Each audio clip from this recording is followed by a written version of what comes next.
ವಿನೋದ ನನ್ನ ಆತ್ಮೀಯ ಗೆಳೆಯ. ಅವನು ನಡು ರಸ್ತೆಯಲ್ಲಿ ಅವನ ಕನಸಿನ ಮುಂದುವರಿಕೆಯಾಗಿ ಮನು ಅವರ ನಿರ್ದೇಶನದಲ್ಲಿ ಈ ಸಿನಿಮಾ ಮುಕ್ತಾಯದ ಹಂತಕ್ಕೆ ಬಂದಿದೆ.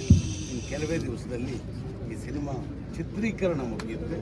ಅದಾದಮೇಲೆ ಪೋಸ್ಟ್ ಪ್ರೊಡಕ್ಷನ್ ಆಗಿ ನಿಮ್ಮೆದುರಿಗೆ ಭಾಳ ಬೇಗ ಈ ಸಿನಿಮಾ ಬರ್ತದೆ ಅಂತ ನಾನಾದರೂ ಭಾವಿಸ್ತೇನೆ. ತುಂಬ ಅಪರೂಪದ ಕತೆ, ನನಗೆ ಒಂದು ತುಂಬ ಸವಾಲಿನ ಪಾತ್ರ. ಇಂಥದ್ದೊಂದು ಪಾತ್ರ ನನಗೆ ಸಿಕ್ಕಿದೆ ಅಂತ ನಾನು ಭಾಳ ಸಂತೋಷ ಪಡ್ತಿದ್ದೆ. ಆದರೆ ವಿನೋದನ ಕಾರಣಕ್ಕಾಗಿ ಒಂಚೂರು ಗೆಲುವು ಮೇಲೆ ಕೆಳಗೆ ಆಗಿ ಹೋಗಿತ್ತು. ಮತ್ತೆ ಎಲ್ಲ ತಹಬಂದಿಗೆ ಬಂದು ಸಮತೂಕದಲ್ಲಿ ಕೆಲಸ ನಡೀತಿದೆ. ಕಳೆದ 15 ದಿವಸದಿಂದ ಚಿತ್ರೀಕರಣ ಮಾಡ್ತಾ ಇದ್ದೀವಿ.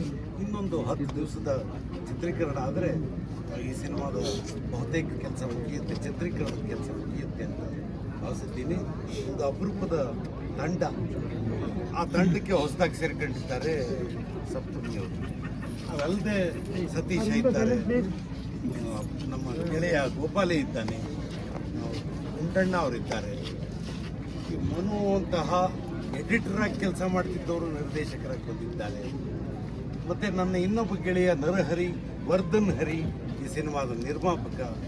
ಪೂರ್ಣ ಅನ್ನುವ ಮೈಸೂರಿನ ಮತ್ತೊಬ್ಬ ಗೆಳೆಯ ಸಂಗೀತ ಮಾಡಿದ್ದಾರೆ. ಈ ಎಲ್ಲ ಗೆಳೆಯರ ಕೊಡುಗೆ ಏನಿದೆ, ಅದರಿಂದಾಗಿ ಇದೊಂದು ಅಪರೂಪದ ಸಿನಿಮಾ ಆಗ್ತದೆ ಅಂತ ನಾನು ಅದ್ರ ಭಾವಿಸ್ತೀನಿ. ಒಳ್ಳೆಯದು.